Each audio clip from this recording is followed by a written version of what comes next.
Hello, how's it going? The new Jujutsu Kaisen chapter has dropped. 176, we have the freeway battle between the Sky Girl, Yuta, and Ryu. Some pretty cool stuff, and some extra different variations of plot, if you know what I mean, which is pretty cool.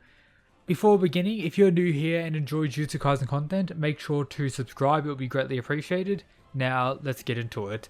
So last chapter, after Yuta clapped the cockroach, without much delay after Yuta used reverse curse techniques, the Sky Girl pretty much attacked him and is already trying to take out Yuta. The second she saw that, she pretty much viewed him as a high priority threat that needs to be taken out right away, and considering he had received a little bit of damage from the cockroach, I'm guessing she felt this is her best opportunity. She's actually blasting all around everywhere, which is pretty impressive, and actually able to knock Yuta back here. However, doesn't do too much damage, able to outplay him, and more so due to her curse technique, which was described in her initial introduction, but it's described and expanded on when Yuta questioned what's going on when one of his arms pretty much got deformed, allowing her to kick him back without doing any damage. She explains it as turning the sky into a surface that she can control. However, Yuta does point out that she's revealing her technique. This may just be a lie to try and catch Yuta off guard, or this is just her just straight up saying it for whatever reason. One of the more disappointing things about Jujutsu Kaisen and various anime and manga where characters, no reason to, that is, explain their technique to their opponent instead of keeping it a secret to give them an advantage. She could be lying, as Yuta does point out, which isn't really something that happens too often, but I wouldn't be surprised if this is just all of her technique and she was telling the truth in the situation. This is something I wanted to mention. Let me know your thoughts on that down below and whether or not you actually like that in various series. With Yuta also pointing out there needs to be some type of trick to it, and based on their quick exchange here, it seems like a ability that's more so suited for defensive maneuvers or more so escaping battle. So maybe she isn't really that good at dealing damage to opponents, maybe slowly withering them away or something like that. That's my view, or I guess prediction of what's going to happen with her ability. It doesn't seem too powerful attack level wise.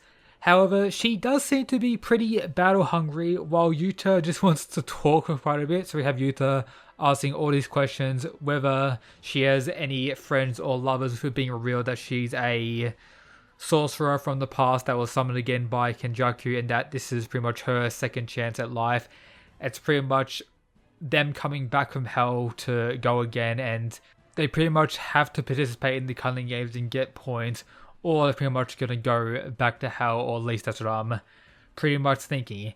However, before their fight can continue, we have our boy Ryu sending out a blast, and it was actually much larger than what I was expecting. In his initial introduction, it said he can shoot curse energy like a beam, and this beam is pretty wild. We have the Sky Girl using her Sky ability to escape it, and Yuta pretty much tanks it from what I can see here, but it does do some pretty considerable damage to the area around him. So Ryu is definitely more exciting for me personally.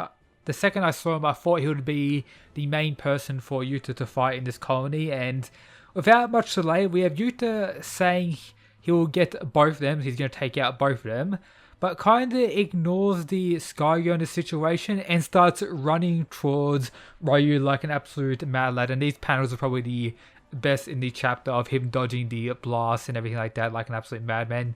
The demonstrations of speed here as well is pretty high, but again, the amount of damage this guy can cause with his blast attacks pretty much reminds me of key blast spamming in Dragon Ball games or in the Dragon Ball anime in general. So yeah, that is pretty cool. Ryu seeming like an absolute beast, but Yuta was able to get close to him using, the techniques, the strategies, saying please fight a little closer, so they're going to throw hands in close combat. But the initial exchange does have Ryu actually, powering his attacks, which is pretty decent. He's not just, a one-trick pony with what it seems like. So that's pretty much everything that got revealed or major stuff in this chapter. The Sky Girl, her ability is, pretty wacky, but you know, got the plot going on as well.